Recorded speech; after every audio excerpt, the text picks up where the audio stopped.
Después de que la semana pasada, amados hermanos, hicimos un recuento, ¿verdad?, de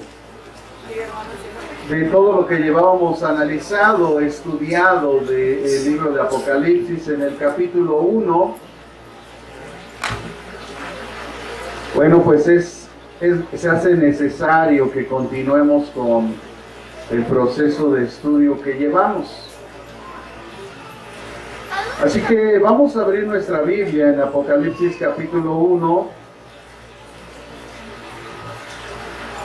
y nos detuvimos en la revelación de la visión, ¿verdad? Como el Espíritu Santo, ¿verdad?, empieza a señalar a qué se está refiriendo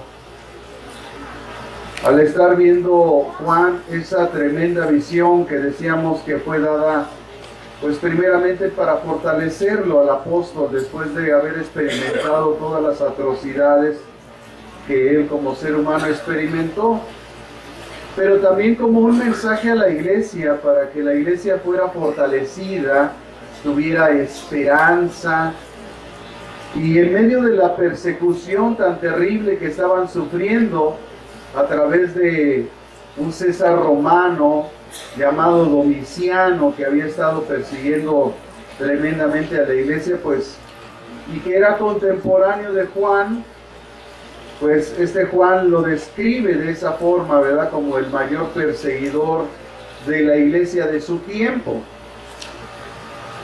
Y está el apóstol Juan escuchando una voz que está hablando a sus espaldas, y dice ahí en el versículo 12 de Apocalipsis: y me volví para ver la voz que hablaba conmigo, y vuelto vi 7 candeleros de oro. Vean cómo empieza a manifestarse la revelación de la visión. Y en medio de los 7 candeleros, a uno semejante a hijo de hombre, vestido de una ropa que llegaba hasta los pies, y ceñido por el pecho con un cinto de oro. Su cabeza y sus cabellos eran blancos como la blanca lana, como nieve, sus ojos como llama de fuego, y sus pies semejantes al bronce bruñido, refulgente como de un horno, y como voz como de estruendo de muchas aguas, y tenía en su diestra 7 estrellas. De su boca salía una espada aguda de 2 filos, y su rostro era como el sol cuando resplandece en su fuerza. El misterio de las 7 estrellas que has visto en mi diestra, dice el versículo 20, aquí viene ya la revelación, dice: y de los 7 candeleros de oro, dice, las 7 estrellas son los ángeles de las 7 iglesias. Y los 7 candeleros que has visto son las 7 iglesias. Como señalábamos, hermanos, las semanas anteriores, y hemos estado hablando, Dios habla hoy. Siempre tenemos que aprender que el hecho de que abramos la Biblia en algún lado y estemos estudiando, estemos leyendo, siempre va a tener un propósito de parte de Dios de hablar a nuestro corazón.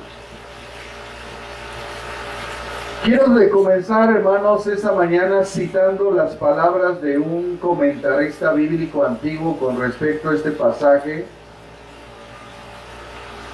y que dijo que las iglesias, todas las iglesias que existen sobre la tierra, reciben la luz de Cristo y del Evangelio,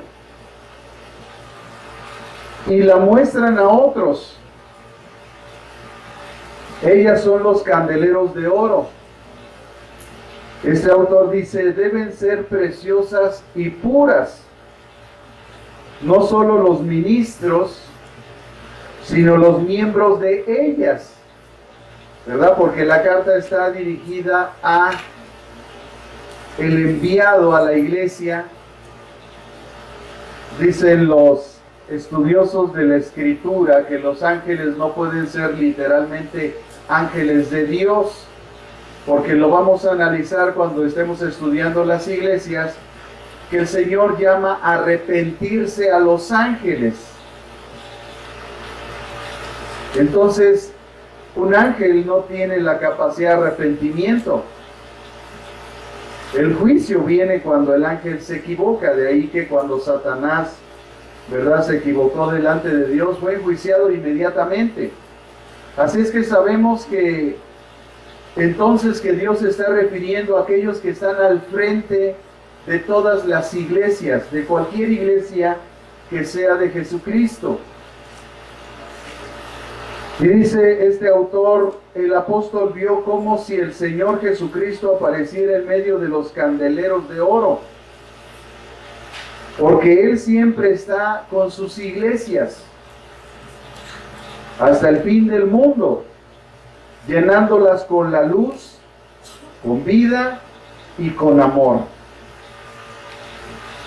Dice que Jesús estaba vestido con un manto hasta los pies. El autor dice que quizás está representando su justicia y su sacerdocio como mediador. Esta vestimenta, dice el autor o el comentarista, está ceñida con un cinto de oro que puede denotar cuán precioso es su amor y el afecto que tiene con su pueblo. Dice que su cabeza y cabellos blancos son como la lana y nieve, que pueden representar su majestad, su pureza y su eternidad.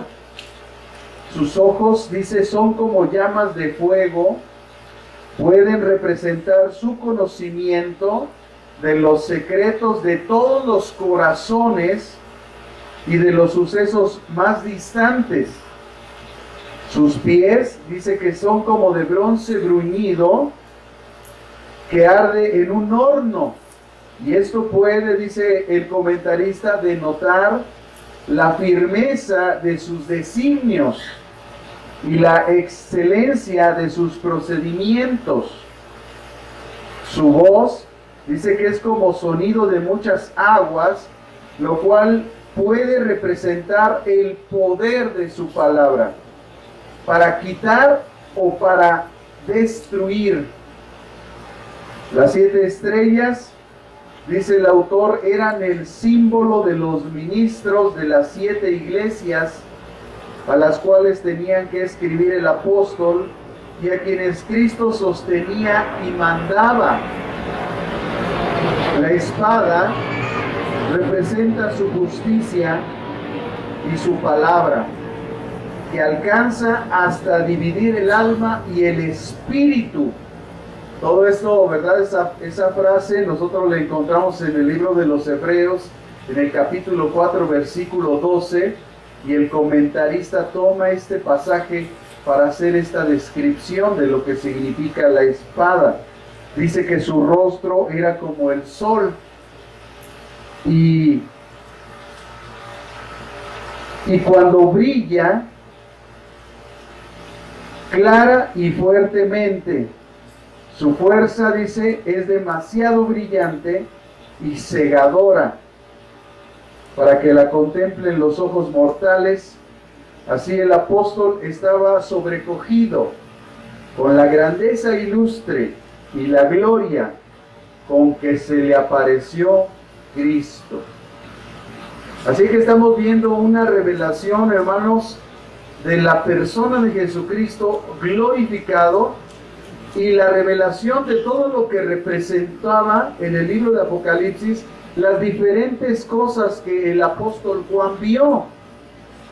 Así que vamos a continuar nuestro estudio correspondiente a este capítulo 1, del verso 12 al 16 y el versículo 20, donde viene ya la revelación de lo dicho por el enviado de Dios, que corresponde al segundo tema de este capítulo 1, que es la visión del Cristo glorificado, en este segundo aspecto que hemos llamado la revelación de la visión, faltándonos solo uno que está escondido en el versículo 17 al 19. Así que después de describir las circunstancias en las que recibió Juan, describe esta visión misma, esa reveladora e instructiva mirada a la obra del Hijo de Dios glorificado, que deja al descubierto 7 aspectos del constante ministerio del Señor Jesucristo en la iglesia. Lo que leímos del capítulo 12 al 16 y el versículo 20 nos muestra 7 aspectos del constante ministerio de Jesús en la iglesia. Parece que el número 7, hermanos, tiene muy grande significado en la Biblia y también sobre todo en este libro de Apocalipsis, porque vemos 7 candeleros, 7 iglesias. Es increíble que cuando se hace una división de Apocalipsis, también queda en 7 partes. La primera parte nosotros podríamos decir que es los mensajes a las 7 iglesias. La segunda, los 7 sellos. La tercera, las 7 señales, las señales simbólicas. La quinta, las 7 copas. La sexta, la visión del juicio. Y la séptima, la nueva Jerusalén. Vean cómo hay el 7. Es un aspecto muy importante en este libro de Apocalipsis.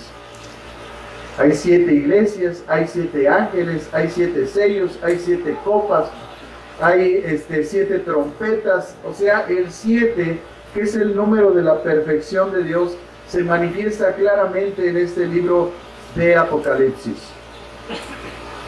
Dentro de los aspectos que hoy vamos a analizar, el primero de ellos es: Cristo le da poder a su iglesia. Algo muy importante que debemos de saber del ministerio de Jesús en la iglesia es que Él le da poder. En las iglesias de Jesucristo hay poder. Aquí hay poder. Dice el versículo 12 y 13: y me volví para ver la voz que hablaba conmigo, y vuelto vi 7 candeleros de oro, y en medio de los 7 candeleros a uno semejante a hijo de hombre. En el verso 20 vemos que representan estos candeleros, y dice que los 7 candeleros que has visto son las 7 iglesias. Vamos a ver esta escena, hermanos. Al principio de la visión estaba de espaldas Juan. Se volvió para ver la voz que le estaba hablando, y al volverse, lo primero que vio son 7 candeleros de oro. Estos candeleros de oro son descritos que simbolizan en el verso 20, y dice que son las 7 iglesias. Estas 7 iglesias que se encontraban ubicadas en el Asia Menor, ya todos las conocemos, ¿verdad? Éfeso, Esmirna, bueno, Laodicea, Filadelfia, todas esas iglesias. Eso simbolizaban, estos candeleros eran como lámparas portátiles comunes que se usaban en el tiempo antiguo. Estas estaban ubicadas en sus bases y se usaban para alumbrar las habitaciones por las noches. Estas luces, entonces, vemos que simbolizan la luz que la iglesia del Señor debe dar a un mundo perdido en las tinieblas. El apóstol Pablo nos enseñó en Filipenses capítulo 2, versículo 14 y 15. Filipenses capítulo 2, versículo 14 y 15. El apóstol Pablo está instruyendo a la iglesia de Filipo y les dice: haced todo sin murmuraciones y contiendas, para que seáis irreprensibles, sencillos, hijos de Dios, Dice, sin mancha, en medio de una generación maligna y perversa, en medio de la cual resplandecéis como luminarias en el mundo.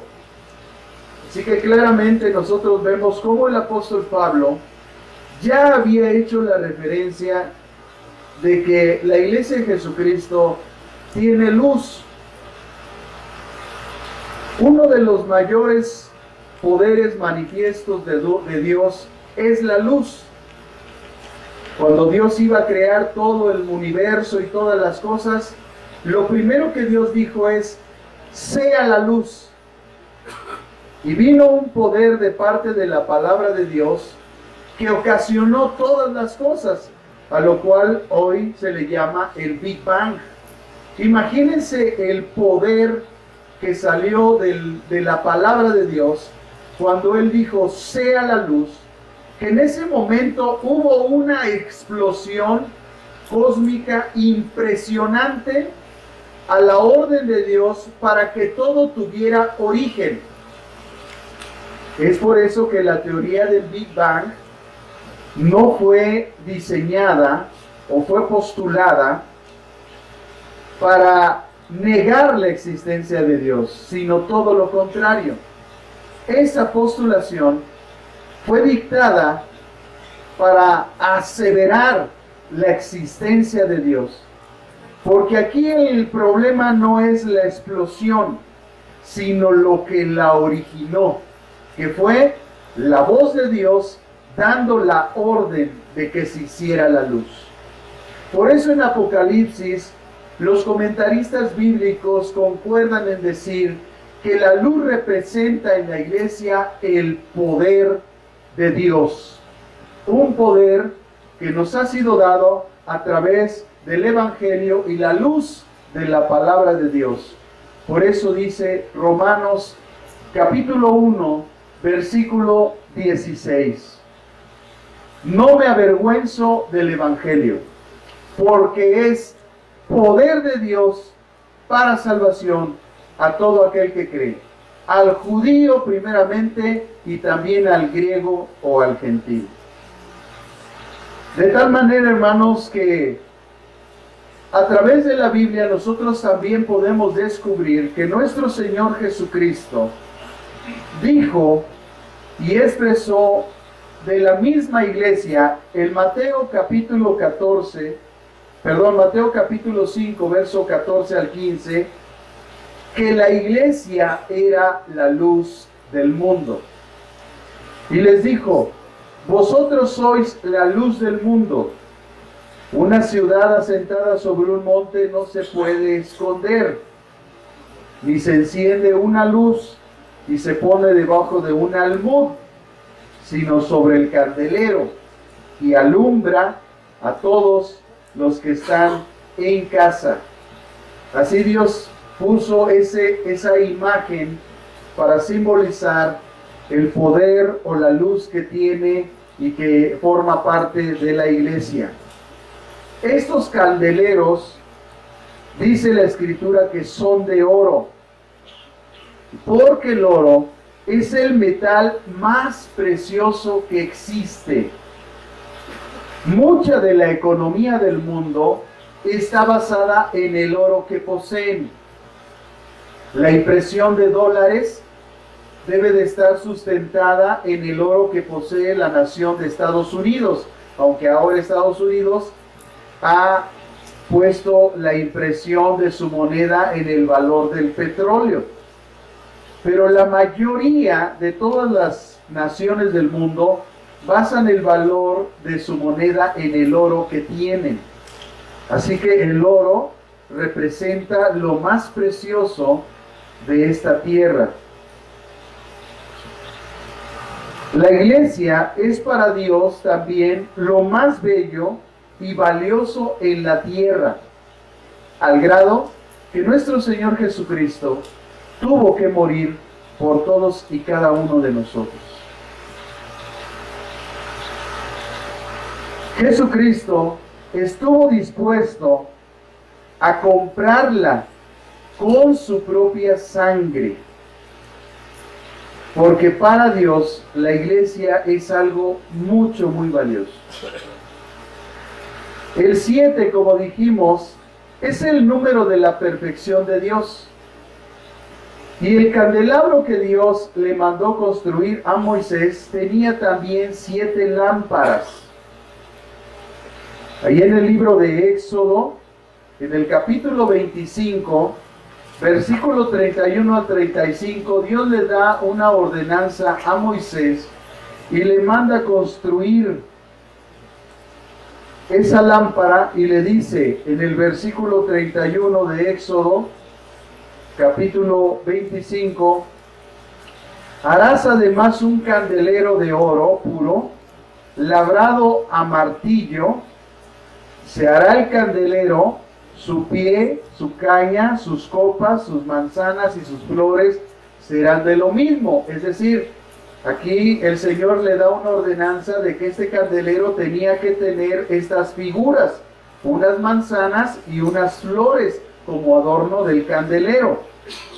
Y dice, y saldrán 6 brazos de sus lados, 3 brazos del candelero a un lado y 3 brazos al otro. 3 copas en forma de flor de almendro en un brazo, una manzana y una flor al otro lado. 3 copas en forma de flor de almendro en un brazo. Y dice, así los 6 brazos que salen del candelero. Y en la caña central del candelero, 4 copas que forman la flor de almendro, sus manzanas y sus flores, de tal manera que Dios le da específicamente a Moisés cómo debería de ir este candelero, hasta sus adornos. Dice en el 35, habrá una manzana debajo de los brazos del mismo, otra manzana debajo de las flores, debajo de los brazos otra manzana debajo de los otros 2 brazos del mismo, así para los 6 brazos que salen del candelero. Dios, hermanos, desde un principio, desde el Antiguo Testamento, está poniendo las formas y las figuras de eso que había de venir después y que iban a representar, ¿verdad?, en un tiempo posterior, lo que se iba a revelar que simbolizaban las cosas. Así en el Antiguo Testamento este candelabro, que era para alumbrar el lugar santísimo, ahí donde estaba la presencia de Dios. En el libro de Apocalipsis, el Señor nos muestra que ese candelabro simbolizaba realmente las iglesias, a las cuales la presencia de Dios siempre está en ellas. Es por eso que no dudamos en decir que Dios está en este lugar. También nosotros vemos que cuando Noé subió, dice que subió 7 parejas de animales al arca. Esto nosotros lo vemos en Génesis 7:2. Dice también el libro de Génesis que en 6 días hizo Dios los cielos y la tierra y descansó el 7º día. Así que Dios trató la creación y manifestó todo lo que Él hizo en 7 días. Isaías profetizó que sobre el Mesías reposarían las 7 manifestaciones del Espíritu Santo de Dios. En Isaías capítulo 11, en el versículo 2, la Escritura nos muestra esa profecía que sobre el Mesías, es decir, Jesucristo, el Hijo del Hombre, que es otro mote para Mesías, en Él iba a reposar toda la plenitud del Espíritu Santo. Por eso cuando Juan voltea, ve 7 espíritus, que es la plenitud del Espíritu Santo de Dios, que está en la presencia de Dios y que además moraban en el Mesías. Las iglesias de Apocalipsis, hermanos, eran lugares reales. Hemos dicho y lo dijimos la semana pasada que si viajamos a esa zona de Turquía, del Asia Menor, vamos a encontrar las ruinas de esas 7 ciudades, que además en un sentido del reloj fueron nombradas en Apocalipsis, pues así iban a ser recorridas, porque el que llevaría las cartas escritas a esas ciudades iba a ir en ese orden recorriéndolas. Según la interpretación de los reconocidos teólogos de sana doctrina, estas ciudades simbolizan los tipos de iglesias que han existido a través de los más de 2000 años en la historia del cristianismo. Lo voy a repetir, hermanos. Según la mayoría de los teólogos, comentaristas bíblicos reconocidos de sana doctrina, concuerdan en que estas iglesias simbolizan las 7 etapas que han vivido las iglesias a través de estos 2000 años. Por supuesto que hay alguien que pueda disertar de esta opinión. Y no hay ningún problema, hermanos. ¿Saben por qué? Porque esta no es una doctrina esencial. Esto es importantísimo. Los teólogos podemos disertar en diferentes posiciones u opiniones acerca de algunas cosas que dicen las Escrituras,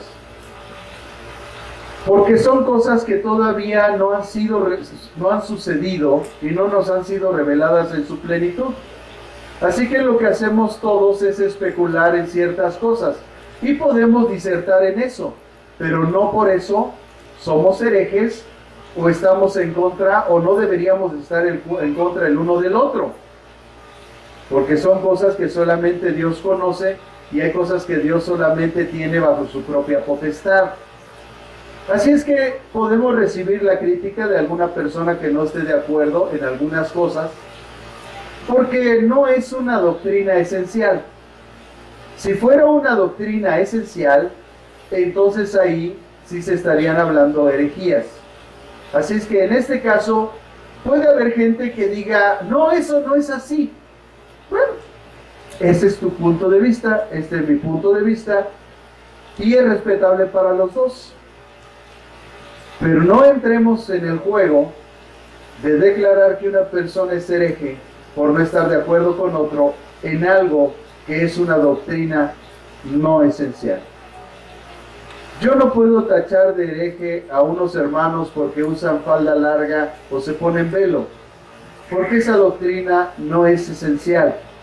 Yo no puedo tachar de hereje a una iglesia porque aplaude o no aplaude, puesto que eso no es una doctrina esencial.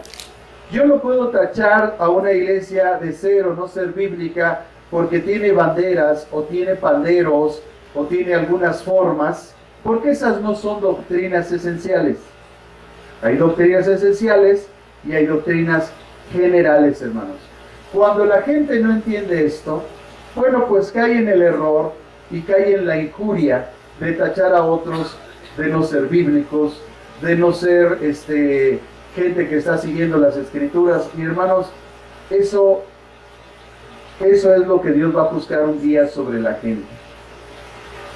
Así que el hecho de que hay alguien que diserte sobre lo que yo estoy compartiendo, pues bueno, es su opinión muy personal. Y recuerden que todo va de acuerdo al nivel de estudio que tenemos, nada más. Así de simple. Así que para muchos teólogos, los más reconocidos y de sana doctrina, para ellos, estas 7 iglesias representan cada etapa que la iglesia ha transcurrido a través de estos 2000 años. Y lo vamos a estudiar más adelantito. En Daniel capítulo 7, versículo 13, debido a que en Apocalipsis dice que en medio de los 7 candeleros Juan vio a uno semejante al Hijo del Hombre, en Daniel capítulo 7, versículo 13, hay una referencia de esto. Dice la Escritura, está hablando Daniel y dice, miraba yo en la visión de la noche, y aquí con las nubes del cielo venía uno como hijo de hombre, que vino hasta el anciano de días y le hicieron acercarse delante de él. Amados hermanos, nuevamente, como es muy repetitivo en las Escrituras, La Biblia siempre hace una división a la persona del Padre y a la persona del Hijo. Y por supuesto, a la persona del Espíritu Santo, que está revelando al profeta Daniel las cosas que están allá arriba en el cielo. Por lo tanto, al ver esta constancia de revelación continua, en la que la Biblia nos hace alusión y a una división a la persona del Padre, del Hijo y al Espíritu Santo, que siempre es el que está revelando la profecía, podemos ver claramente la doctrina de la Trinidad. Aquí este pasaje de Daniel, claramente él está viendo una visión y dice que venía del cielo uno como hijo de hombre. Esta frase hijo de hombre es señalada o es declarada hacia el Mesías, aquel que después es descubierto como el Verbo, el Hijo de Dios, es decir, no que sea engendrado, sino que tiene la misma sustancia del Padre, pero que es una persona diferente. Pues al Padre es descrito en este pasaje como un anciano de días, porque los teólogos en ese estudio que han tenido sobre la persona del Padre y del Hijo han concordado en que al hablar del anciano de días se está hablando de aquel que es y que ha sido y que siempre ha existido. También se refiere a la autoridad que en el cielo ejerce y que él mismo después dio la autoridad al Hijo, y que a su vez el Hijo, cuando todo dominio sea puesto debajo de sus pies, él entregará nuevamente el dominio al Padre. Porque así como nosotros en la casa tenemos autoridades puestas por Dios, en la cual el Padre es la cabeza de la casa, la madre está como segunda autoridad y en tercera autoridad de la casa están los hijos. De la misma manera en el cielo, hermanos, hay autoridades que como de un acuerdo en amor y en justicia, el Padre, el Hijo y el Espíritu Santo mutuamente se han delegado. Son cosas, hermanos, que salen fuera de nuestra comprensión. Son misterios que nosotros a veces no podemos percibir. Y es por eso que hay una doctrina que precisamente sí ataca a una doctrina esencial como la Trinidad. Hermanos, la doctrina de la Trinidad sí es una doctrina esencial. Y cualquiera que esté en contra de esta enseñanza y doctrina, hermanos, a ese sí lo podemos llamar hereje. Por eso hay que tener mucho cuidado en las posiciones teológicas que tomamos. Porque la doctrina de la Trinidad no es una invención de la Iglesia Católica. Hermanos, la doctrina de la Trinidad está en la Biblia y continuamente a través de muchos pasajes es nombrada. La diferencia entre el Padre, el Hijo y el Espíritu Santo, todos teniendo una acción en el plan, el propósito y en el plan redentor del Dios Trino, y que además está en tres personas, pero es uno solo. Y esto es un misterio. La Biblia lo describe como el misterio de la piedad. Así es que por mucho que tú y yo queramos comprender cómo es esta unidad entre el Padre, Hijo y Espíritu Santo, solo caemos en especulaciones. Por eso me da mucho gusto leer a veces la Escritura en los pasajes que dicen que nosotros sabremos todos los misterios cuando estemos delante de Él y cómo fuimos conocidos. Y lo veremos a Él tal como Él es. Y es algo, hermanos, verdaderamente glorioso. Es una promesa de Dios para su iglesia. Así que el Señor glorificado de la iglesia estaba moviéndose entre las iglesias para darles poder. Amados hermanos, nuestro Señor Jesucristo, a través de su Santo Espíritu, al cual oró para que fuera enviado a la iglesia, el Santo Espíritu de Dios siempre está entre nosotros. Y Él siempre está buscando adoradores en espíritu y en verdad.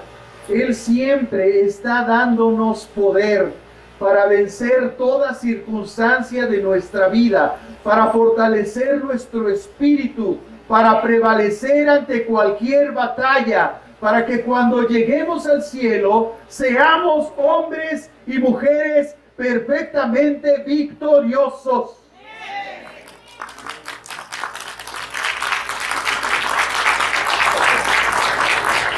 Esa es la voluntad de Dios. La presencia del Espíritu Santo en una iglesia es para darle poder. Una de la mayor manifestación del poder de Dios en la iglesia es la salvación, porque es poder de Dios para salvación. ¿Cómo podemos entonces discernir que el Espíritu Santo está en una iglesia? Porque en esa iglesia hay poder para salvación. Porque hay gente que viene los domingos, pasa al frente y obtiene su salvación por su fe. Se manifiesta el poder de Dios en una iglesia porque la iglesia lleva un proceso de crecimiento y desarrollo natural. Una iglesia tiene que crecer porque en la iglesia hay poder. Una iglesia tiene que crecer en conocimiento y sabiduría porque en la iglesia está el poder de Dios. En una iglesia se manifiesta el poder de Dios para liberación de espíritus inmundos en las personas, porque en esa iglesia hay poder. Porque el reino de Dios no consiste en palabras, sino en poder. Hay liberación de malos pensamientos, de malas actitudes, de malas acciones. Se rompen las cadenas y se abren las cárceles, porque en esa iglesia hay poder. Es así como nosotros vemos que el Espíritu Santo está en una iglesia. Hay poder y la presencia de Dios está en una iglesia porque es una iglesia que está siguiendo las Escrituras. Porque la palabra de Dios tiene poder. Y eso es lo que se está enseñando. Por eso nuestro Señor Jesucristo, hermanos, nos hizo una promesa que iba a ser irrefutable.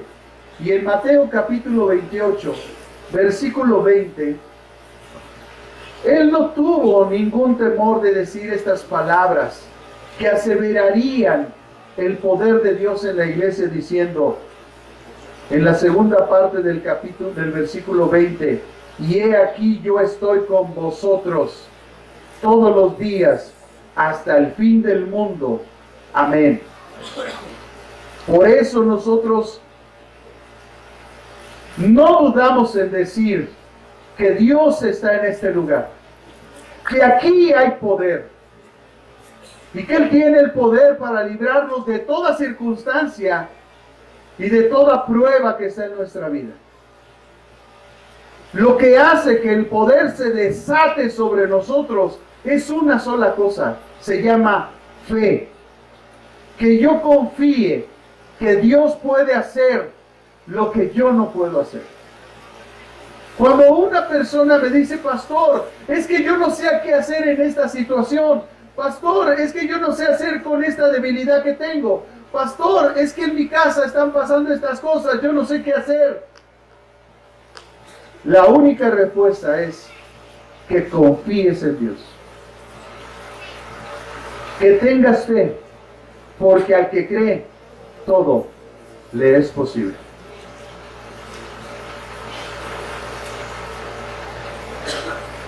Dios, hermanos, es quien nos da el poder para vencer nuestras debilidades. Todas las debilidades de mi vida y todavía las que tengo que vencer, sé que las puedo vencer precisamente yendo delante de Él y haciéndole ver al Señor que yo soy incapaz de vencer esa debilidad. En ese momento Él me dota de poder para poder vencer la debilidad. ¿Por qué? Porque yo estoy haciendo una renunciación al pecado, a la maldad y a mis debilidades. Mientras el ser humano no se rinde ante Dios y se hace incompetente ante sus debilidades y a veces ante algunas pruebas, el Señor no puede dar ese poder. Pero cuando nosotros nos rendimos y le pedimos a Dios, Señor, yo no puedo vencer esto, en ese momento Él nos dota de poder y nos da la capacidad de vencer todo aquello que está en contra de nosotros, sea lo que sea, porque Jesucristo tiene el poder. El Dios que nosotros estamos siguiendo y el Dios que adoramos y el Dios que veneramos y el Dios al que nos rendimos, tiene todo el poder. Dice Mateo capítulo 28 que a Él le fue dado todo poder y toda autoridad sobre todos los cielos, la tierra y debajo de la tierra. Es por eso que nosotros tenemos la capacidad de declarar que Él es nuestro Señor, porque a través de la vida vemos su poder manifestado en nuestras debilidades y manifestado en las circunstancias que estamos viviendo todo este tiempo. Él no prometió librarnos de la aflicción. De hecho, Él nos dijo, tendréis aflicción, pero les dijo, tengan fe, es decir, confíen, porque yo he vencido al mundo. Y si Él ha vencido al mundo y Él está con nosotros, entonces la pregunta es, ¿quién contra nosotros? Dile al que está a tu lado, ¿quién contra ti? Esa es una verdad, hermanos, que hoy debe salir impregnada en tu corazón. No hay poder humano ni espiritual que pueda contigo. La aflicción no puede contigo, el dolor no puede contigo, las situaciones de la vida no pueden contigo. ¿Por qué? Porque Él mora en ti.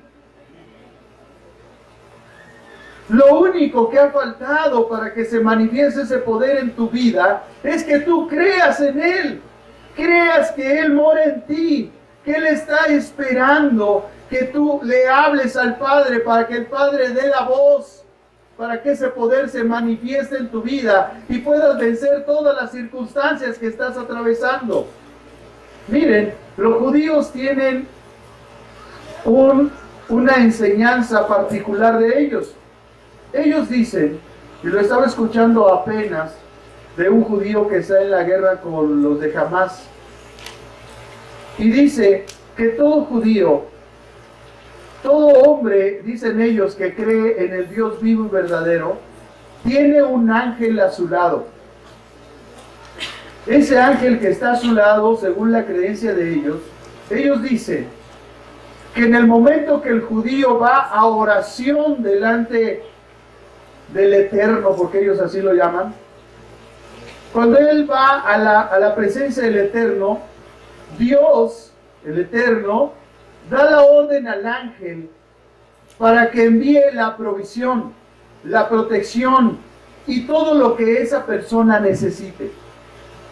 Amados hermanos, en nosotros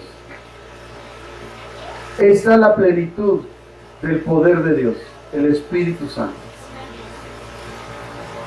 Nosotros no tenemos un ángel, nosotros tenemos al Dios vivo y verdadero dentro de nosotros, que solamente está esperando de ti la fe necesaria para que todas las cosas ocurran en tu vida.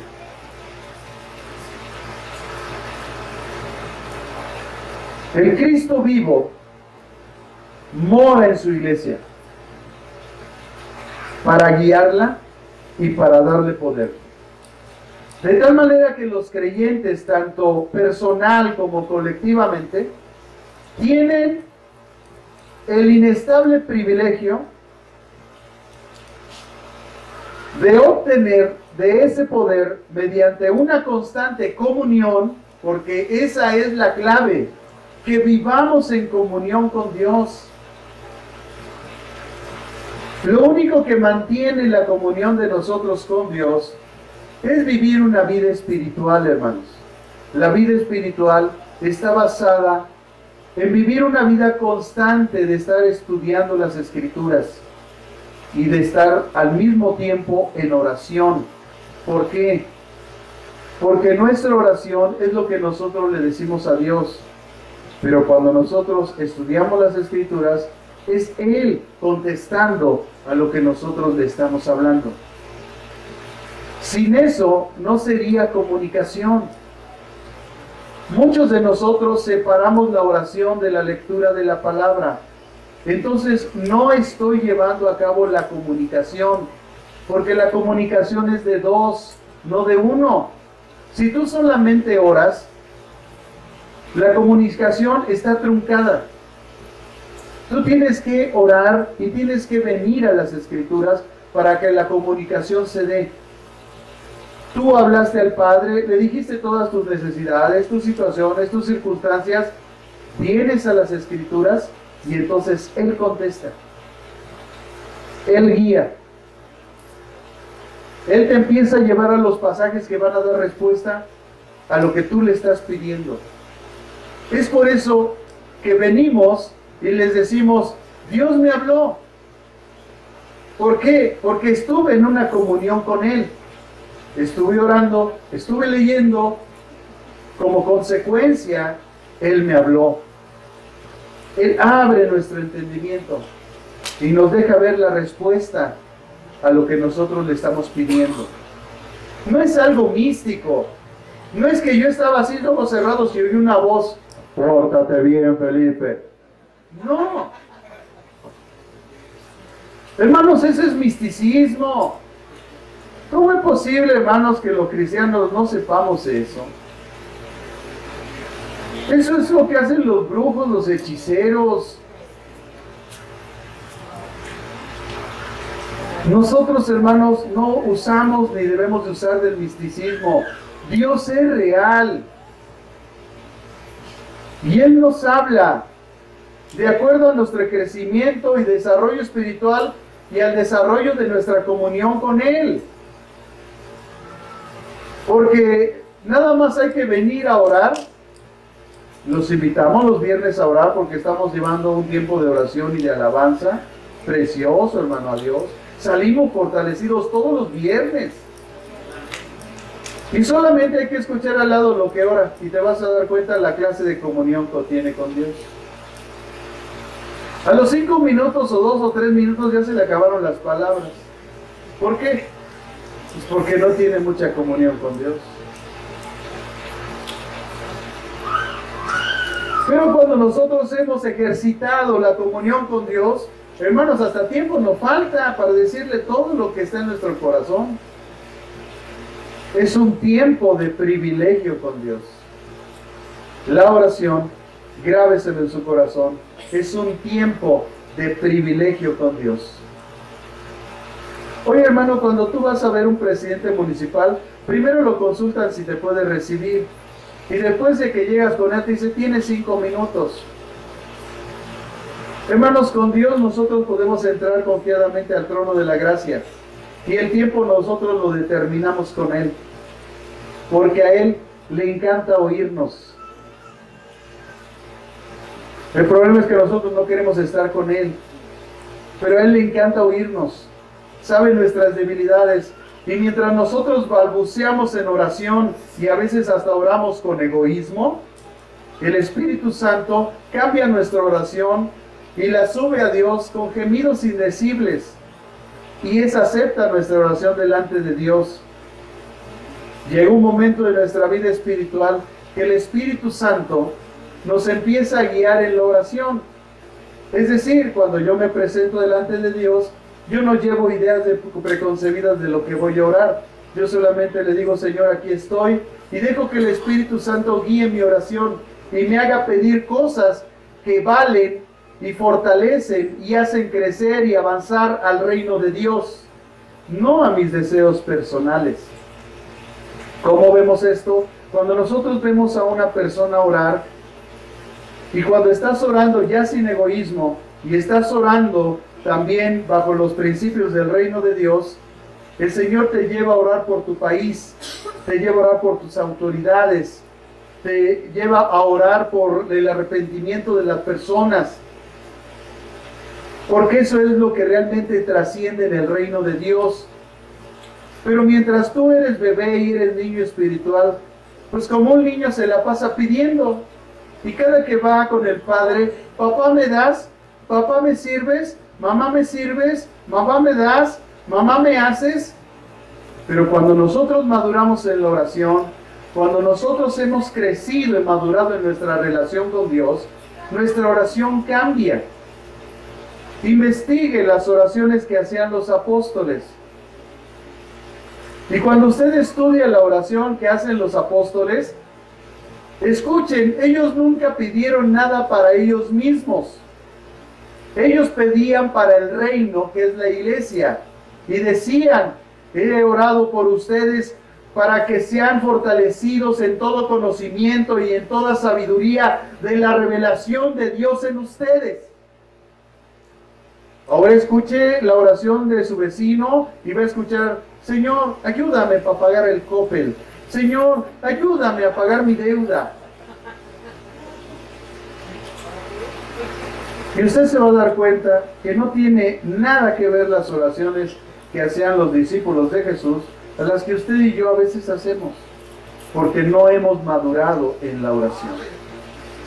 Porque si a los 5 minutos que estás orando ya estás dormido y roncando, porque no haces esa combinación de leer la escritura, porque antes de irte a orar, ve y métete al baño y lávate la cara con agua fría, vas a ver si te duermes. Hermanos, tenemos que aprender a orar.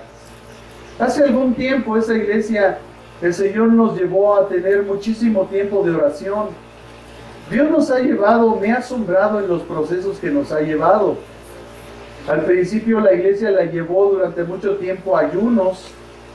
Pasó mucho tiempo y después el Señor nos llamó a aprender a orar, y entonces lo único que hacíamos era ejercitar la oración.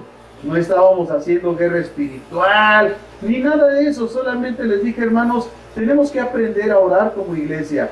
Entonces vamos a orar de las 10 de la noche a las 6 de la mañana del otro día para aprender a orar. Y durante más de 1 año y medio estuvimos orando de las 10 de la noche a las 6 de la mañana para aprender a orar, para dejar que el Espíritu Santo dirigiera esta iglesia y por supuesto me dirigiera a mí principalmente. Así aprendimos a escuchar la voz de Dios. Y yo le puedo asegurar que la gente que estuvo en ese tiempo de oración hoy tiene una oración diferente, porque ejercitó la oración. En este tiempo estoy agradecido con Dios porque nos ha llevado a un tiempo de alabanza y de oración delante de su presencia. Y todos los viernes estamos adorando y estamos orando a Dios al mismo tiempo. La música no para, y oramos y cantamos, oramos y cantamos, y se hace un ambiente precioso de la presencia de Dios. Mientras estamos cantando y orando, le estamos pidiendo a Dios de su bendición, de su gracia, de su misericordia. Imagine usted que en esos momentos, mientras estamos orando y alabando a Dios, viniera el Señor y nos arrebatara. Y los flojonazos que estuvieron viendo la tele, perdidos en el universo, que se queden aquí. A ver. Hermanos, recuerden una de las frases importantes que el Señor Jesucristo declaró. A través de una parábola de las vírgenes prudentes e imprudentes, dice que a unas las halló haciendo lo que debían de hacer. Este tiempo es tiempo de oración y de alabanza a Dios.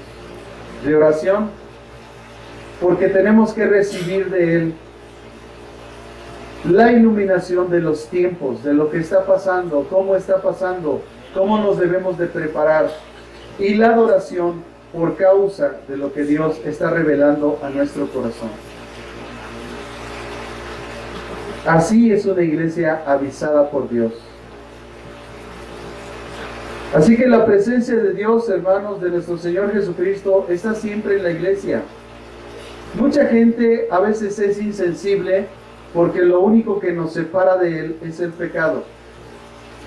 Por eso cuando yo escucho a la gente que dice que no siente la presencia de Dios en un lugar, pues siento decirle que es porque vive en pecado. Uno de los pecados más escondidos que muchas veces no le ponemos atención como iglesia es que vivimos sin fe. Recuerde que en la carta a los Romanos el apóstol Pablo explicó que todo aquello que no proviene de fe es pecado.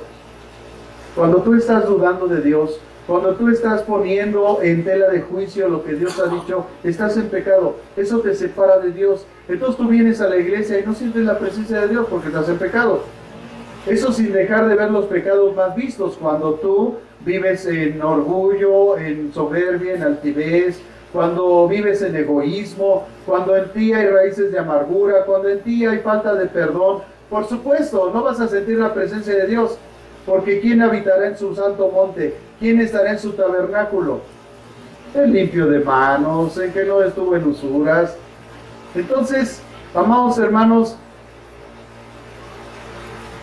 la presencia de Dios, hermanos, está dentro de nosotros y ella se manifiesta de adentro hacia afuera, no de afuera hacia adentro. Por eso la gente no siente la presencia de Dios, porque vive en pecado. Entonces lo primero que tiene que hacer es ver esa cuestión. La presencia de Dios, hermanos, nos capacita a todos los creyentes. Pablo declaró un día estando en la cárcel. Imagínense Pablo estando en la cárcel. Oigan la condición de Pablo, hermano, estaba en la cárcel, en el frío, en la soledad, en la humedad. Oye, aquí entra un vientito y ya no quieres venir a la iglesia porque te empolvas.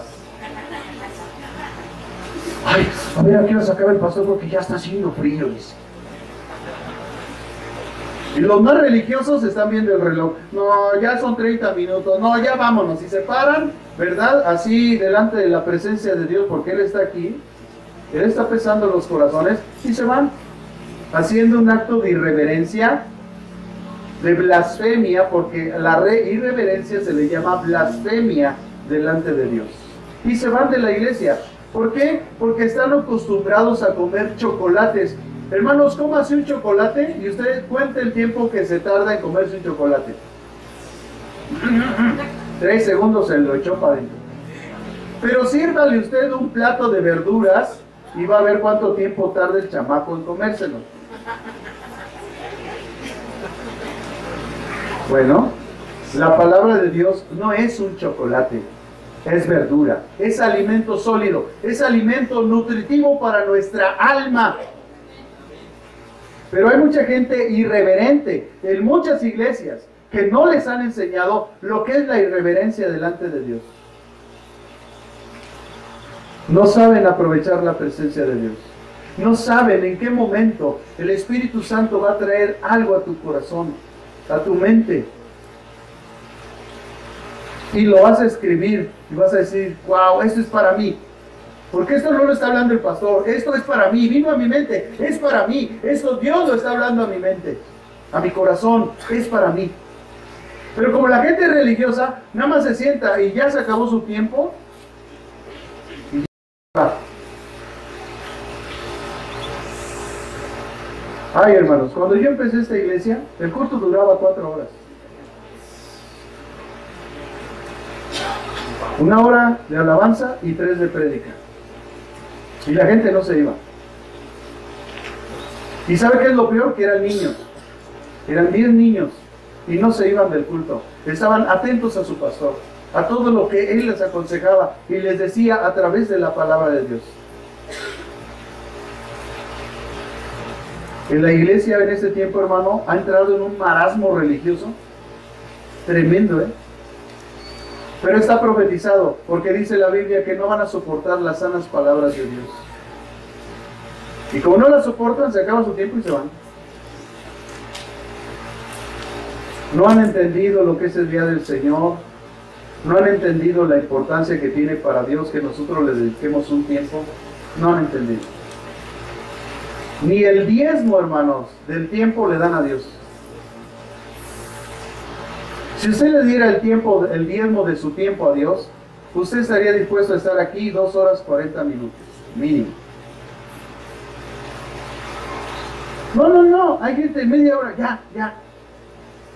ya le urge irse. Ya se acabó su chocolate y ya se fue.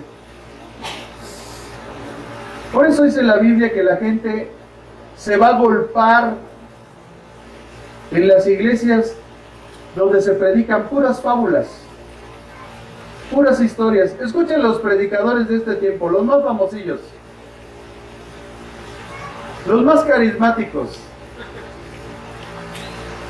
Si de repente les sale un versículo medio dicho, pero no usan la escritura, se la pasan diciendo cuentos, fábulas, como dice la Biblia, como la Biblia lo profetizó.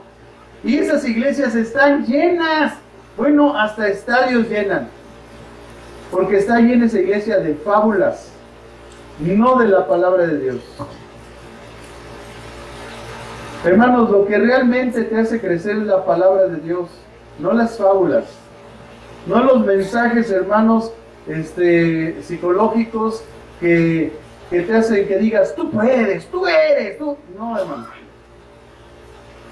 Yo les acabo de decir que el que nos da la capacidad de vencer es el Espíritu Santo, no nuestras fraseologías de la boca. Hay gente que en este tiempo se puso calzones rojos y salió. Pastor, yo lo vi con una foto con su playera roja, sí, porque la familia dijeron que los nietos, nos íbamos, los yernos, nos íbamos a fotografiar con algo rojo, los hermanos con algo azul y así, pero fue por eso, no fue porque estuviéramos haciendo ahí. Bueno, hay gente tan más ridícula que sale con sus maletas a la calle porque dice que se van de viaje y no sale de Santa Inés en años. Y que calzones amarillos y que todas esas tonterías, hermanos, que proceden de la brujería y la hechicería. O sea, qué tremendo es eso, hermano. Porque eso es lo que llena el corazón y la mente de la gente.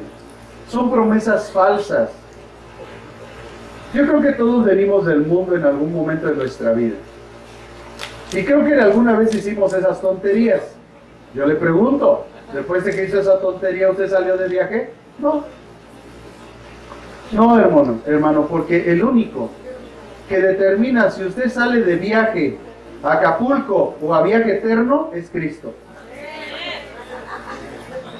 Así que lo único que tenemos que hacer es encomendar nuestra vida a Cristo y decirle, Señor, este año venidero, mi trabajo, mi casa y todo te lo encargo. Y así yo sé que me va a ir bien. Porque toda mi vida está en manos de Dios. No está en manos de la suerte, ni tampoco en el uso de calzones rojos, amarillos o verdes. Pablo, mis hermanos, después de estar en el frío, en la cárcel, la soledad, la humedad, rodeado de ratas, de animales inmundos, en la incertidumbre, en el hambre, en la sed, en una gran necesidad, con dolor, con sufrimiento, luchando con su mente, poniendo a prueba todas sus capacidades físicas y mentales, después de experimentar toda esta opresión, escuche, después de experimentar toda esta presión de que sus piernas ya estaban adormecidas de tanto estar colgado en la pared con grilletes en las piernas y en las manos, en donde estaban los grilletes heridas porque le raspaban, le tallaban, derramando sangre, sus pies entumecidos, sus articulaciones entumecidas. Llegó un momento, hermanos, que escribe una carta, escuchen, escribe una carta a la iglesia de Filipos y les dice en Filipenses 4:13, estando entre grilletes, todo lo puedo en Cristo que me fortalece.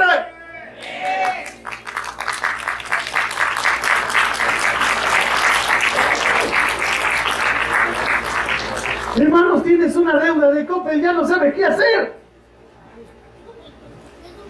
Tienes una situación difícil y no sabes qué hacer. Ahí es cuando en medio de la prueba y la circunstancia tienes que fortalecerse en la palabra y decirle: Señor, todo lo puedo en Cristo que me fortalece. Y tomar ánimo y levantarse otra vez. Hermanos, estamos en una carrera de un maratón. Aquí no es el que corre más rápido, aquí es el que persevera y alcanza la meta hasta el fin, aunque llegues arrastrándote, pero llega. Te caíste, levántate. No te quedes ahí lamentándote. No te quedes ahí llorando. Sí, ya lloraste, ahora párate y camina. Levanta tu rostro y camina. Hermanos, cuánta gente nosotros vimos en la iglesia que no caminaba, corría. Ese es mi pleito a veces con mucha gente, que le digo: hermano, no quieras correr, espérate. Avánzale de a poquito, es un maratón. En un maratón no ves a la gente saliendo corriendo como los caballos desbocados. Van en un trote, van en una constancia, van respirando. No van así. Hermanos, al medio kilómetro, tendidos como bandidos. Así hay mucha gente en la iglesia. ¿Qué más pasó? ¿Qué más sigue? ¿Qué más? Tranquilo. No, es que yo ya quiero saber esto. ¿Quiénes son los 7 caballos o los 3 jinetes del Apocalipsis? Hermano, ya te sabes Juan 3:16. No, pero yo ya quiero saber qué es el Apocalipsis, qué. ¿Quién es el anticristo, pastor? ¿Usted cree que sea el Papa? ¿Usted cree que sea? ¡No! ¿Ustedes quieren correr? Ya quieren hablar hebreo. No saben orar, pero ya quieren hablar hebreo y griego. Shalom, Shalem, Shalom. No saben orar. Escúchalos. Un problema, están chillando. ¿Para qué quieres saber hebreo? No, pastor, es que ya estoy descubriendo mis raíces hebreas. ¿Sabes qué? Te tengo una revelación. Tú nada más comes chicken.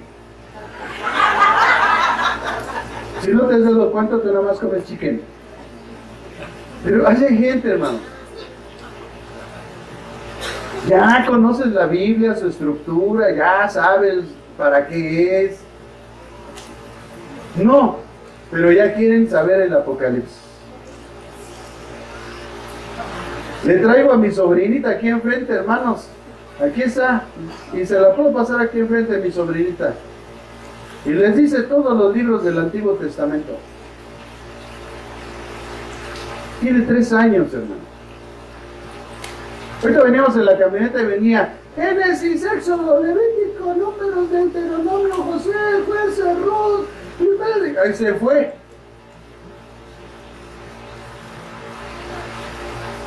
A ver, quiero 10 varones que vengan y se reciten los libros del Antiguo Testamento. Ya están temblando ahorita, ya les vi los ojos temblando así.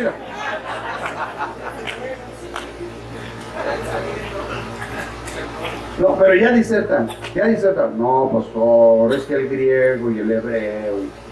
Carnal, no te sabes ni los libros del Antiguo Testamento. O sea, ¿de qué me hablas? Ya quieres disertaciones teológicas profundas. Dígame qué es la predestinación para usted, pastor. Ay, hermano, si te lo digo, se te funde el fusible. Y como se te va a fundir, vas a decir que yo te estoy diciendo herejías, pero es tu ignorancia. Entonces, no, hermanos. Nuestra fortaleza, hermanos, está en el Señor.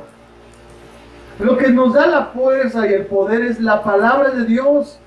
La palabra de Dios morando en nosotros. Cuando estamos en el momento difícil, inmediatamente viene el Espíritu Santo, porque Él es el que nos recuerda las palabras de nuestro Señor Jesucristo y nos guía a la verdad. Y Él trae esa palabra precisa a nuestro corazón. y en el momento que viene la declaramos, la hablamos, y en ese momento hay poder en nosotros, hay fortaleza. Es por eso que no sabemos qué hacer. ¿Cuántos hemos escuchado la palabra que Dios le dio a Josué en Josué capítulo 1, versículo 6, versículo 9? ¿Cuántos hemos leído el pasaje del Salmo 27? ¿Cuántos hemos leído, no sabemos, el Salmo 23? ¿Cuántos hermanos decimos con anhelo, con ímpetu, el Salmo 42 que dice, como el ciervo brama por sus aguas, así brama mi alma por ti, Señor? ¿Cuántos tenemos esas palabras, hermanos? ¿Cuántos decimos el Salmo 91, el que habita bajo el abrigo del Altísimo, morará bajo la sombra del Omnipotente? Diré yo, esperanza mía, castillo mío, mi Dios en quien confiaré. Y Él me librará del lazo del cazador, de la peste destructora, con sus plumas me cubrirá, y debajo de sus alas estaré seguro. Escudo y adarga es su verdad, pestilencia que ande en la oscuridad, no tendré temor, ni de lo que vuele en el día, ni de mortandad que ande en medio del día. Caerán a mi lado 10, a mi diestra 10,000, mas a mí no llegará. Mas Él es nuestro amparo y nuestra fortaleza, pronto auxilio en la tribulación. El problema no es recitar esto, hermano. La pregunta es, ¿crees esto? El problema no es que conozcas el Salmo 23, el 27, el 91, que lo recitemos. El problema es, ¿lo crees? Cuando ve Juan la visión de las iglesias y ve entre ellas a Jesús, él discierne inmediatamente que en la iglesia hay poder. Y al hablar que Jesús está en medio de la iglesia, habla de su palabra, y su palabra nos da el poder. Los incrédulos, hay gente que lee la Biblia, pero el poder no actúa en ellos, ni la revelación, ni la iluminación. Porque se necesita el Espíritu Santo forzosamente. Pero nosotros somos portadores del Espíritu Santo de Dios. En nosotros mora el Espíritu Santo. Y cuando yo hablo estas palabras, porque no son mis palabras, es la palabra de Dios, y la palabra de Dios tiene poder, y cuando yo la hablo, hay poder. Y cuando yo digo el que habita bajo el abrigo del Altísimo, yo ya siento que algo aquí está conmigo. El que mora bajo la sombra del Omnipotente, yo sé que Él está a mi lado. Cuando dice, diré yo a Jehová, esperanza mía, castillo mío, en quien confiaré. No está preguntando en quién confiaré, está diciendo en quién confiaré, está aseverando que en Él confía. Está diciendo que Dios está escuchando su oración, por lo tanto Él tiene confianza en Dios.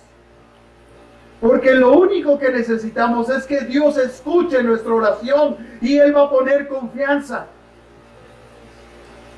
No crean que de repente, hermanos, yo les digo que se junten los demonios, que se junten los brujos, los hechiceros, nomás porque sí. Es porque yo lo creo, porque el que mora bajo en la sombra del Altísimo morará bajo la sombra del Omnipotente. Él es esperanza mía, castillo mío, en Él yo confío. No es una presunción. Es una verdad aplicada en mi vida y en mi corazón. Es como dicen los judíos, un rema en mi espíritu. Hay algo que me dice aquí que Él está conmigo. Por eso no temo. Por eso imagínense a Pablo ahí en la cárcel animando a la iglesia. Oye, pero mírate tú, carnal. No, si la cautividad no está en las circunstancias que vivimos, si en el poder de su palabra que mora en nosotros. Tú eres cautivo porque la palabra de Dios no mora en ti. Porque no la crees, por eso eres cautivo. Y basta una situación para que veas tu cautividad Pablo, les acabo de describir en todas las circunstancias en las que humanamente podemos pensar que él estaba. Y él mismo se fortaleció con la misma palabra de Dios. Y dijo, todo lo puedo en Cristo, o sea, en su palabra, que me fortalece.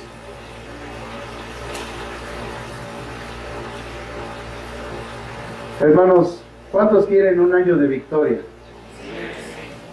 Crean esta palabra. Nada más. Cuando no haya un peso, hermano, cuando no haya un peso, cree la palabra. No he visto justo desamparado, ni que su casa mendigue pan. Y guarde su cartera. Y confíe, y va a ver los resultados. El problema es que estamos... Ese es el problema. Que damos pie a la angustia, al temor, a la duda, y no usamos el poder de la palabra de Dios. Juan estaba viendo a Cristo entre la iglesia, porque en la iglesia hay poder. El día que tú descubras eso, hermano, tu vida va a cambiar. Otro de los aspectos que hace Cristo en la iglesia, hermanos, que Él intercede. Cuando Juan está viendo esta visión, él está también entendiendo que esa presencia de Cristo en la iglesia no solo da poder, sino que también intercede. Cristo intercede por la iglesia. Dice que Él estaba vestido de una ropa que llegaba hasta los pies, ceñido por el pecho con un cinto de oro, en el versículo 13. En la segunda parte del versículo 13. Lo primero que Juan observó entonces fue que Cristo estaba vestido de una ropa que llegaba hasta los pies. Como vimos el comentarista antiguo, él dice que el vestido hasta los pies habla de su sacerdocio. El sacerdocio tenía, entre otras cosas que hacer, era el que intercedía por el pueblo. De tal manera que Jesucristo, al ver Juan esta revelación, está viendo a un Cristo que está intercediendo por nosotros. ¿Y por qué es necesario que Cristo interceda por nosotros? Porque allá afuera, hermanos, hay un acusador, el cual es descrito en Apocalipsis, que dice que es el acusador de los hermanos, que de día y de noche. Hermano, equivócate una vez, y el diablo allá arriba está de día y de noche, friegue y friegue, diciéndole a Dios, déjamelo tantito. Él ya transgredió la ley, ya pecó, ya hizo esto, déjamelo. Por eso cuando viene Jesús con Pedro, le dice, oye Pedro, ¿qué crees? Te tengo una noticia buena y una mala. La buena es que ya oré para que tu fe no falte, y la segunda es que el diablo te pidió para zarandear. No, pastor, fue al revés. Bueno, yo estoy tratando de consolarlo a usted, porque Pedro no fue consolado. A él le digo, ¿qué crees, Pedro? Te digo la mala, después la buena. Entonces yo a ustedes les digo la buena. La buena es que Dios, hermanos, nuestro Señor ya intercedió antes de irse con el Padre por toda su iglesia. Y nos envió al Consolador, al Espíritu Santo, al Espíritu de verdad, para que esté con nosotros trayendo ese consuelo. Hay un acusador que cuando tú te equivocas, él está acusándote. Él está pidiendo oportunidad para lastimarte, para dañarte, para robarte y para destruirte. Dale la oportunidad, hermano, y verás lo que Él va a hacer en tu vida. Si no, pregúntale a Job.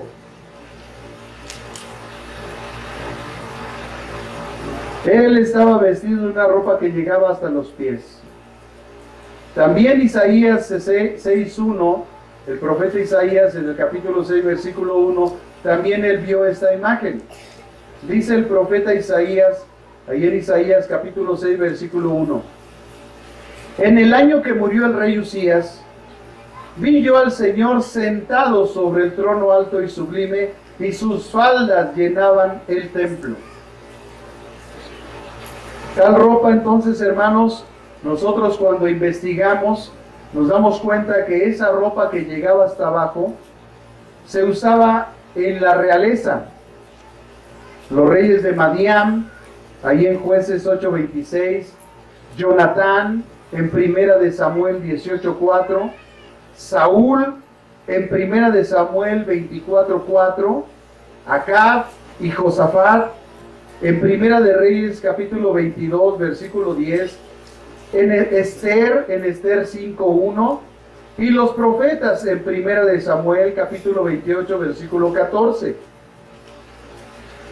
Pero la palabra traducida ropa se empleó con más frecuencia en 6 de los 7 pasajes de la Septuaginta griega, ¿verdad? Sabemos que hace muchos años un rey mandó escribir, tenía una Biblia en hebreo, y por decreto mandó escribir una Biblia en griego, y 72 eruditos salieron a escribir esa Biblia en griego, y de una forma sobrenatural todos coincidían en la traducción.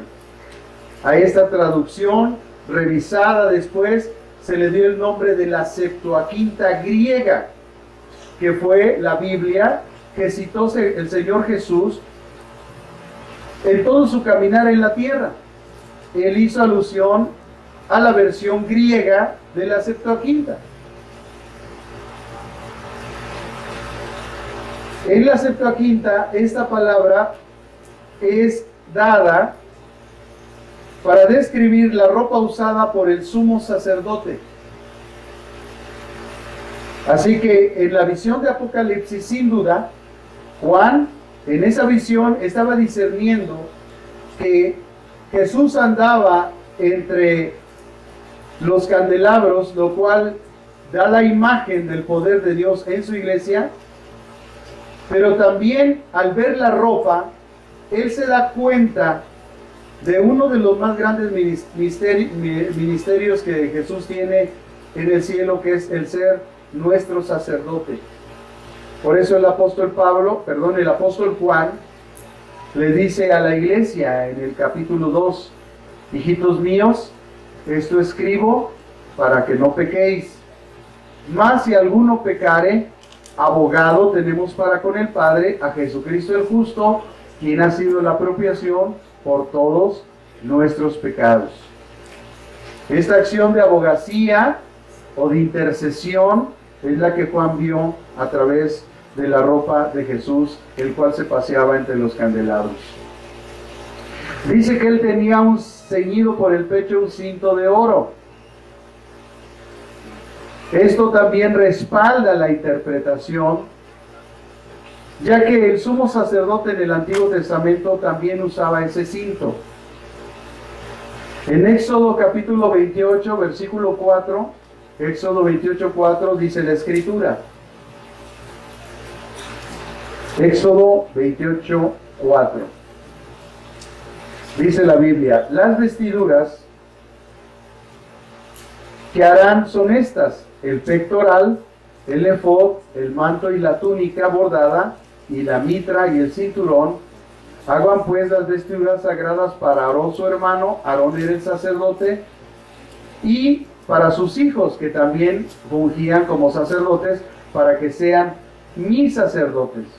Así que ya desde el Antiguo Testamento se hace alusión a esa vestidura. Cristo es entonces, hermanos, nuestro gran sumo sacerdote, quien intercede por nosotros todos los días. Al haber un acusador, entonces Cristo está siempre intercediendo. Es por eso, amados hermanos, que cuando nosotros le fallamos a Dios, pues no nos cae un rayo, no nos viene juicio de inmediato, a menos que nosotros perseveremos en nuestro corazón endurecido y no nos queramos arrepentir y no dejemos de hacer las cosas que estemos haciendo. Entonces viene el juicio, porque ya no le diste bases a Jesús para interceder por ti. Y entonces el maligno ahora sí viene contigo, y ahora sí te destruye. El enemigo no está jugando, hermano. En Hebreos capítulo 7, versículo 23 al 25, dice la Escritura: y los otros sacerdotes llegaron a ser muchos, debido a que por la muerte no podían continuar. Hebreos 7, 23 al 25. Verso 24: mas este, por cuanto permanece para siempre, tiene un sacerdocio inmutable, por lo cual puede también salvar perpetuamente. O sea, ¿la salvación es perpetua o es si te portas bien? Aquí dice que es perpetua, hermano.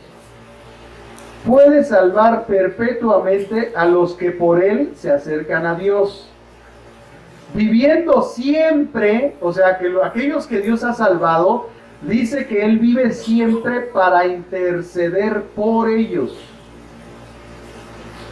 Es por esa causa, hermanos, que la misericordia de Dios y su gracia es tan grande con nosotros, que a pesar de nuestras fallas, el Señor nos da tiempo de arrepentimiento.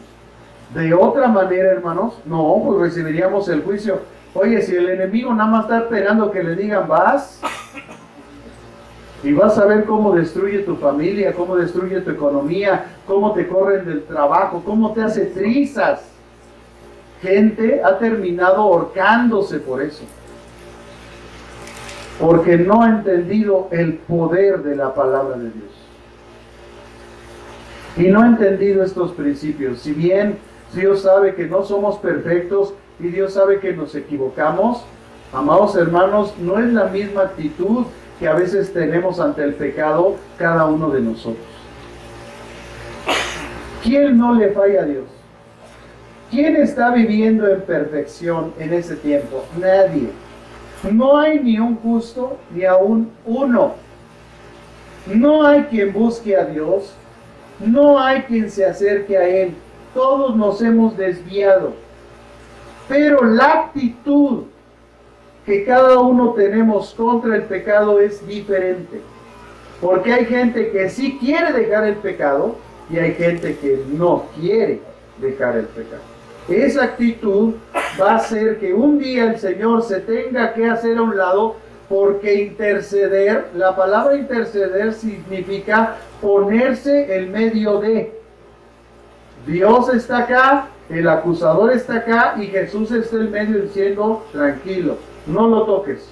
Pero cuando Jesús ve que nosotros perseveramos y no hemos hecho caso a lo que Él nos ha estado culminando, arrepentirnos, entonces Él se hace a un lado. Y el enemigo de nuestras almas, hermanos, nos da una zarandiza que de verdad, si no es porque Dios vuelve a interceder para no ser destruidos, nos deshace. Él es nuestro sacerdote. Cristo se ofreció una sola vez de una forma perfecta y completa en sacrificio por nuestros pecados e intercede fielmente por nosotros de manera permanente.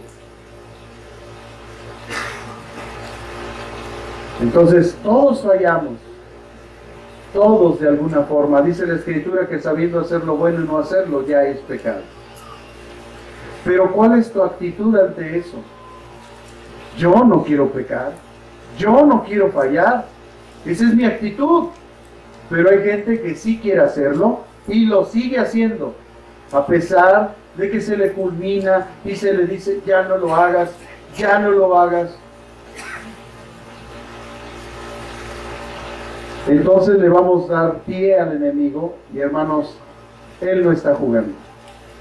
Quiero terminar con este pasaje, hermano, aunque hemos visto solamente dos aspectos. Miren, dice Romanos capítulo 8, versículo 33 al 34. Póngase de pie, hermano, una vez que tenga este pasaje, vamos a leerlo juntos. Romanos capítulo 8, versículo 33 y 34.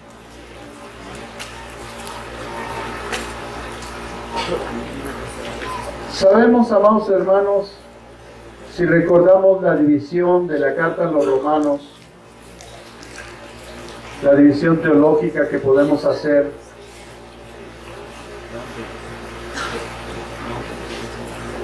desde el capítulo 1 al capítulo 8 de Romanos, nosotros podemos observar las principales doctrinas de la fe cristiana. Por lo tanto, hoy vamos a leer Romanos 8, 33 y 34, lo cual quiere decir que esta es una enseñanza clara de la Biblia para los creyentes. Y el apóstol Pablo quiere enseñar algo muy importante a la iglesia de Jesucristo. Y les dice: ¿quién acusará a los escogidos de Dios? Dios es el que justifica. ¿Quién es el que condenará? Cristo es el que murió. Más aún, el que también resucitó, el que además está a la diestra de Dios, el que también, dice, intercede por nosotros. Pablo dice algo. Lo primerito que le quiere enseñar a la iglesia es, porque ¿qué había dicho en el contexto? En Romanos 8:1, él dijo: ninguna condenación hay para los que están en Cristo Jesús. Después describe en los siguientes versículos qué es estar en Cristo Jesús. Y dice: los que no andan en la carne, sino en el Espíritu. Entonces, para Pablo, en el capítulo 8 a los Romanos, los que son del Espíritu y que están en Cristo, son los que andan en el Espíritu, no los que andan en la carne. Es decir, los verdaderos cristianos y los falsos cristianos. Porque más adelantito les dice: si es que el Espíritu de Dios está en ti. Y más adelante les vuelve a reiterar: porque todos aquellos que son guiados por el Espíritu de Dios, estos son hijos de Dios. Llega al versículo 33 y ratifica y les dice: a ver, quiero preguntarles algo. ¿Quién acusará a los escogidos de Dios? Y les da un principio: Dios es el que justifica, es decir, el que perdona. Si Dios ya perdonó tus pecados presentes, pasados y futuros, dime, la pregunta es: ¿quién te va a condenar? Si no hay ninguna condenación para los que están en Cristo Jesús. Entonces, la cuestión aquí es estar en Cristo.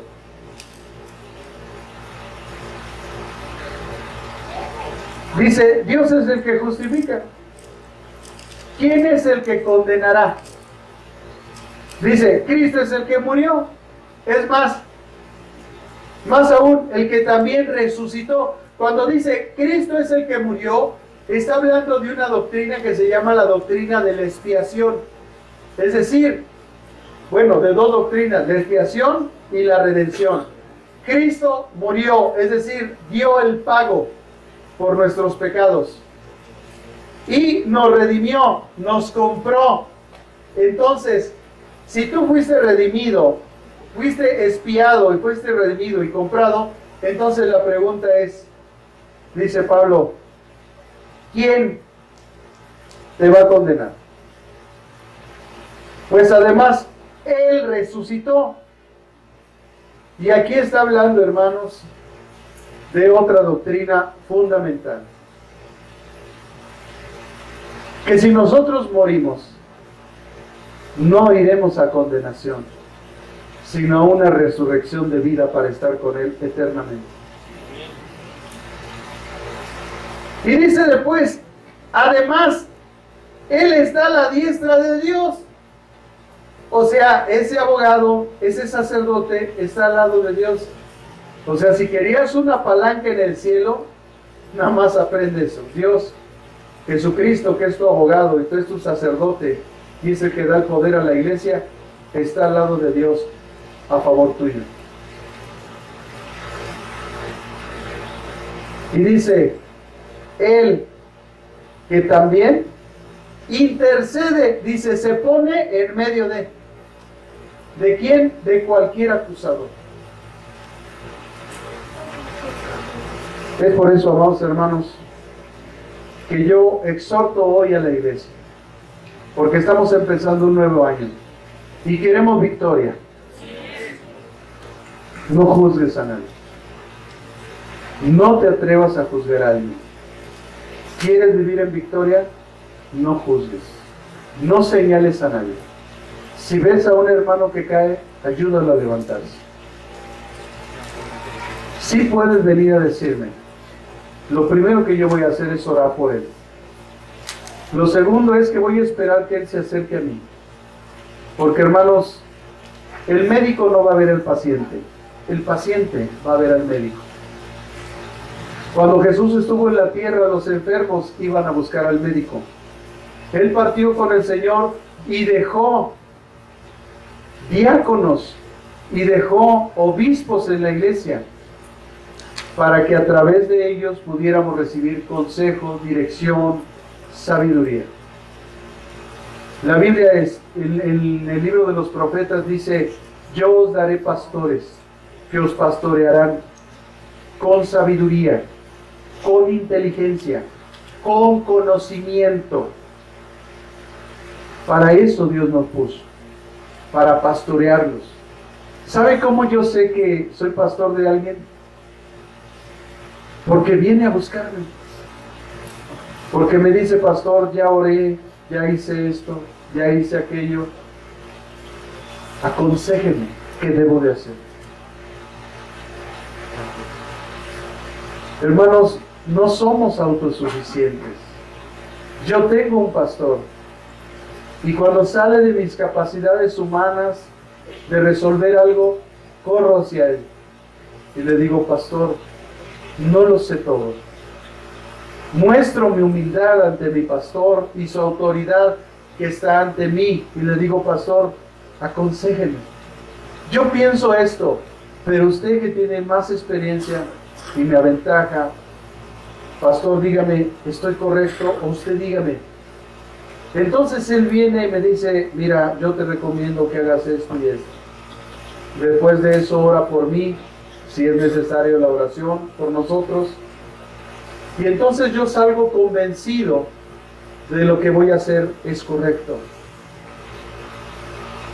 Entonces, y solo entonces, hermanos, viviremos en victoria.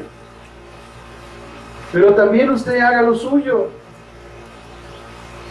porque el pastor no le va a resolver sus circunstancias. Muchas de las cuestiones que pasamos es porque tomamos malas decisiones, porque no sentamos a valorar si vamos a tener la capacidad de pagar algo. Hermanos, yo ya pasé por ahí. A veces en buena fe lo hacemos porque no sabemos lo que va a pasar adelante.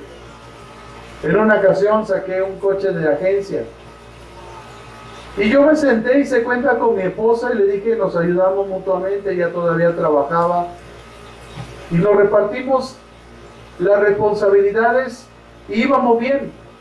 Pero como no sabemos lo que viene adelante,